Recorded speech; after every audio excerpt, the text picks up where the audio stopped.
realmente está fazendo uma excelente reta final de campeonato. Eu já falei aqui, vou repetir, eu realmente me desagradei muito com as decisões dessa comissão técnica nas Copas, da maneira como eles rifaram as Copas, porque eu percebi ali possibilidades reais de títulos, tanto na Copa do Brasil, especialmente na Sul-Americana. A maneira como o time se comportou, para mim, foi inadmissível.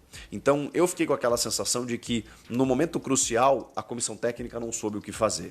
É fato que você tinha outras preocupações, que naquele momento o Corinthians ainda não havia escapado real do rebaixamento, não estava numa tranquilidade como hoje está, e as Copas talvez tenham atrapalhado um pouco o foco, né, o direcionamento e, propriamente dita, a campanha, né, no Campeonato Brasileiro. Nesse momento, a gente vê um time voltado apenas para o Brasileirão, de um time que realmente encaixou, entrosou e com um padrão de jogo, né? O Corinthians hoje tem um jeito de jogar, uma sequência de escalação, jogadores que se potencializaram e isso é mérito do treinador. Então, quando eu analiso ali que naquele momento, naquele recorte da temporada, a comissão técnica não foi bem, eu hoje preciso fazer justiça de que depois disso eles reagruparam e conquistaram coisas boas. Mais ou menos como se a gente fosse criticar o Abel Ferreira por eliminações nas Copas nos últimos anos, mas não entender que ele tem méritos quando o time deu um sprint final e conquistou o Campeonato Brasileiro, né, nos anos anteriores, né, e quase conquistou de novo nessa temporada, pode ainda conquistar, ainda tem chances, né, é como se eu tirasse o mérito do Abel. Caiu para o Botafogo e para o Flamengo, né, na Copa do Brasil e na Libertadores, mas ele disputou o título brasileiro de novo. Mas ele tem elenco para isso, o Corinthians também tem. E o Ramon Dias soube o que fazer com ele. Então, eu estou aqui revendo a minha opinião. E continuo entendendo que se daqui a pouco o Corinthians fosse dar uma cartada num outro técnico, acho que seria interessante. Mas não posso ir contra ao trabalho que está sendo feito.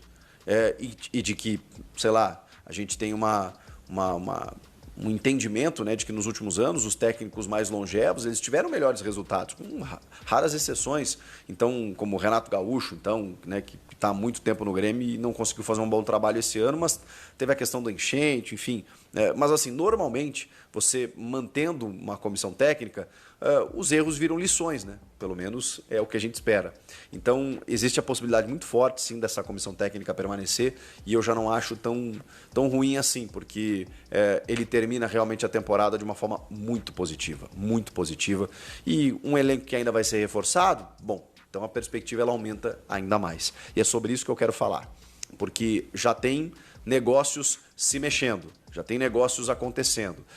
O lateral esquerdo, Wendel, do Porto, ex-Bayer Leverkusen, ex-Grêmio, atual seleção brasileira, vem sendo convocado constantemente, ele está na mira de alguns times do futebol brasileiro. Ele tem contrato com o Porto até junho de 2025 e pode sair de graça, né? Se você firmar um pré-contrato com ele agora no final do ano. Talvez até com uma rescisão antecipada e aí ele possa vir no começo da temporada brasileira, que seria o ideal. O Corinthians já sondou a situação do jogador, vindo de graça você gasta apenas com luvas, né? Não gasta para tirá-lo de algum clube, o Corinthians tem feito muitos negócios assim, mas o São Paulo já se interessou e é uma carência que o São Paulo tem na lateral esquerda. O Grêmio gostaria de repatriá-lo, né? Ele vem do Londrina sucedendo o Alex Telles. O Grêmio promove o Alex Telles, né, vindo do Juventude. O Alex Telles faz uma temporada brilhante em 2013, é vendido. Chega o Wendel no início de 2014, vindo do Londrina por indicação do Luxemburgo. Ele começa 2014 e em seguida, no meio do ano, ele já é vendido para o Bayer Leverkusen, de tão bem que ele foi. Fica 7 temporadas no futebol alemão e chega no Porto. E agora, né, no final de contrato, pode retornar ao futebol brasileiro, e o Corinthians entrou na briga para contratar o lateral esquerdo, brilhante lateral, tá? Ele não mostrou na seleção, em poucos jogos aí, né, o que ele corresponde, o que ele rende. Desde o seu surgimento, um jogador muito técnico, inteligente, vai à linha de fundo. Eu sou fãzaço do Wendel, seria um golaço se o Corinthians conseguisse contratá-lo. E o outro é Jefferson Soteldo, o venezuelano, o baixinho bom de bola, que hoje está no Grêmio, emprestado pelo Santos. A situação do Soteldo é a seguinte: o Corinthians sondou a situação do Soteldo, buscou informações, por quê? Porque ele precisa retornar ao Santos ao final dessa temporada. O Grêmio tem a opção de compra, mas no valor de 5 milhões de dólares, segundo a jornalista Gisele Campbell, ele não deve fazer. O Grêmio não deve exercer. Porque o Soteldo oscilou bons e maus momentos, teve um problema de comportamento em alguns momentos, tem digamos assim, um apreço do Renato Portaluppi em relação ao futebol do Soteldo, mas o Renato não deve continuar. Então, nessa indefinição, o Grêmio não deve exercer nesse valor.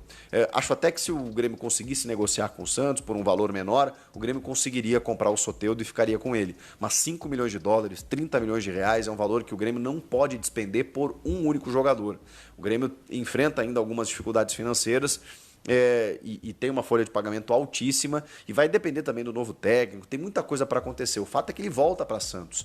E como no Santos ele se inviabilizou porque ele não quis disputar a Série B, ele pode ser negociado e o Santos vai querer os mesmos 5 milhões de dólares. O Corinthians estaria disposto a pagar 5 milhões de dólares pelo Soteldo. 30 milhões de reais. Mas vou falar um negócio para você, tá? Eu sou fãzaço do Soteldo. Ele é jogador que resolve jogo, ele ganha jogo. Você bota a bola no pé dele, ele vai para cima. Ele é um jogador de rara técnica jogando no futebol brasileiro. Eu ainda apostaria muito no Soteldo. No Corinthians, meu Deus do céu, mas vai voar, mas vai assim, empilhar assistências e gols jogando, seja com o Yuri, com o Memphis ali. Você pode fazer uma linha de 3 ali no ataque. É um jogador que o Corinthians não tem. Né? Saiu o Mosquito, que era um jogador dessa característica e nem se compara com a qualidade. O Thales Magno é um jogador parecido, mas ele não é igual ao Soteldo. O Soteldo é muito vertical. Eu sou fãzaço do baixinho e acho que vale o investimento.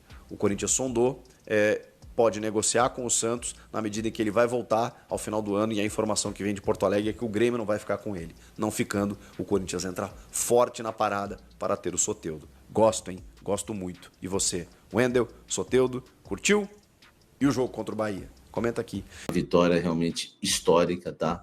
8 vitórias consecutivas de um time que se encaixou. Não tem nem como, não dá nem para pensar em falar em demissão de Ramon Dias, velho. É impossível falar numa demissão de Ramon Dias. O Fabinho Soldado agora na coletiva, a coletiva que o Fabinho deu, ele confirmou o Ramon Dias para 2025.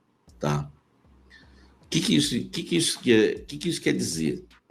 Lembra que o Corinthians venceu o Palmeiras, que o Ramon estava balançando? Depois do Palmeiras, o Corinthians venceu mais 2 jogos. Eram mais 3 jogos. E o Corinthians teve uma sequência de vitórias depois. Né? Depois do jogo contra o Palmeiras, eu não lembro os outros 2 jogos. E teve entrevista coletiva que nem o Fabinho Soldado nem o Augusto confirmaram o Ramon no ano que vem. Porque eles negociavam com o Luiz Castro. Não tinham a certeza ainda que o Ramon era uma boa para o Corinthians.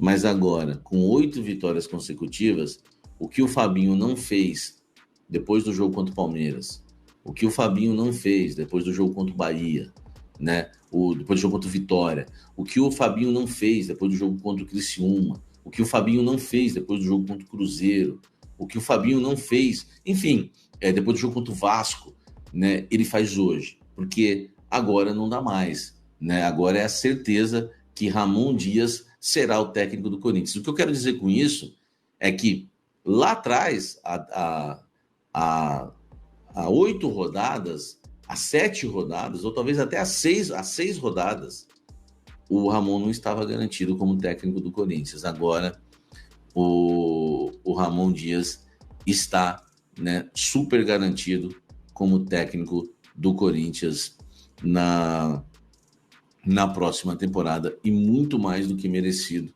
porque o Corinthians vem realmente desempenhando um futebol digno de um time que vai disputar a Copa Libertadores da América 2025, né? A gente que não sabia, né, se o Corinthians disputaria a Copa do Brasil. Eu lembro de um dia que a gente estava aqui fazendo contas, né, para ver se o Corinthians disputaria a Copa do Brasil. E hoje o Corinthians está na Copa Libertadores da América praticamente. Está um passo, tá? Não está ainda garantido, né, matematicamente, mas, enfim, claro que a gente confia muito que o Corinthians vai sim disputar a Copa Libertadores da América em 2025. Mais uma para conta do Cafezeiro. Você falou que o Ramon só ficaria se o time se classificasse para a Libertadores. Não erra uma há mais de 2 anos. Muito obrigado. Muito obrigado. E muito obrigado. Eita, Gilson, obrigado por lembrar disso, tá? Eu falei para vocês, Ramon Dias só fica no Corinthians se classificar para a Libertadores. Tá aí. Fabinho Soldado está sendo assediado pelos rivais, tá? Ele está sendo procurado, né, por rivais, grandes clubes do futebol brasileiro, entraram em contato com ele, perguntando, né, se ele teria interesse em uma transferência. Eu não sei quais são os clubes, mas é bom a gente ficar de olho aberto, porque Fabinho Soldado faz parte, né, desse momento, né, de reviravolta no Corinthians. O Augusto foi muito mal, né, nas contratações no início do ano. Eu não sou daqueles que botam a culpa no Rubão. O Augusto, né, é o presidente, sempre foi, né? O Rubão errou, mas errou junto com o Augusto, tá? Erraram os dois.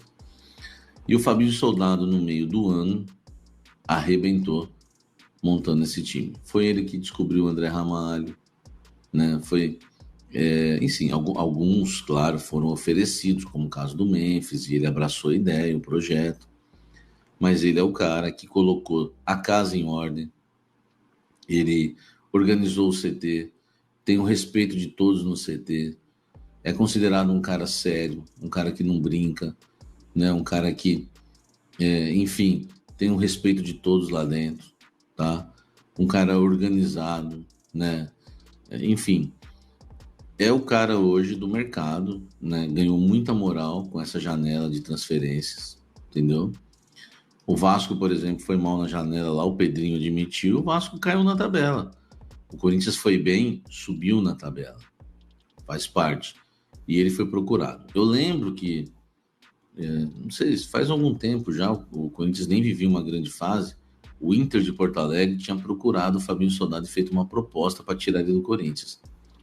Ele jogou no Inter, ele tem uma história no Inter. Eu acredito que o Inter, não é informação, é um feeling meu, eu acredito que o Inter seja um desses clubes que procurou o Fabinho Soldado, tá? Então ele tá na mira, né, dos rivais. Não é um clube só, tá? É mais de 2. E ele falou isso para a diretoria corintiana e demonstrou interesse em ficar. Não demonstrou interesse nenhum em sair, tá? Então essa é a notícia boa também. O interesse dele é permanecer, fazer contratações pontuais, contratar aí uns 4 reforços, 5, deixar esse Corinthians mais forte e brigar por títulos em 2025. Ele está super feliz, né, com o trabalho dele no Corinthians e dificilmente ele vai sair, tá? Ele blindou o elenco, é isso mesmo, o vestiário. É um cara que ele segurou o Ramon, que o Augusto já teria demitido há muito tempo. Corintianada, vamos continuar as notícias do Corinthians. Vamos falar aí rapidinho do Breno Bidon. Breno Bidon que está sendo aí um destaque do Corinthians, foi destaque nessa vitória que teve aí agora no Brasileirão contra o Bahia. E é um jogador aí que tinha sido um pouquinho escanteado depois na própria chegada do Ramon, né? E com os tempos aí ele foi ganhando titularidade, ele que jogava direto com o Antônio Oliveira. Assim que o Ramon Dias chegou, ele começou a jogar menos e depois de um certo tempo aí, ele caiu nas graças do argentino e agora tá jogando todo o jogo aí, tomou titularidade e vem desempenhando muito bem. De acordo com os dados disponibilizados pelo SofaScore, o jovem meio-campista que tem só 19 anos é um ativo muito forte do Corinthians, né, galera? Ele tem 11 de 12 duelos ganhos, 92% dos duelos vencidos, 5 desarmes, 7 bolas recuperadas, um passe decisivo, 4 de 4 dribles certos, e cada drible que ele deu no jogo deixou os caras do Bahia desconcertados. 91% de acerto nos passes, 30 passes certos em 33 tentativas, uma nota de 7,5. O menino está jogando muito bem, né? É um menino que tem aí uma projeção muito forte. O Corinthians tem que ficar de olho nessa questão. E é um menino da base que ainda tem muito potencial para demonstrar. E para o Corinthians, né? Espero que ele possa ficar por mais tempo. E ainda de acordo com as estatísticas disponibilizadas pela plataforma, o Breno Bidon em 2024, em acertos no passe longo com uma taxa de 75%, foram 28 jogos na competição, sendo 21 como titular, e o meio-campista soma 87% de acerto nos passes, 71% de acertos nos dribles e 38 desarmes, 21 interceptações e 34 faltas sofridas. Galera, o Breno Bidon é um menino jovem, 19 anos, vai ser vendido por um bom valor e tá jogando muito, completou muito bem o meio de campo. Ele e o Carrilho ali com o Garro estão tomando conta do meio de campo e tá indo muito bem o garoto. Larga nos comentários o que você tá achando aí do Breno Bidon e desse momento dele. A gente tem tanta gente em destaque, né? O Carrilho, o Memphis, o Yuri, mas o Breno Bidon tem feito aí grandes partidas. Beleza, galera? Depois eu tô de volta com mais vídeo do Corinthians. Um abraço para todo mundo, valeu e vai Corinthians!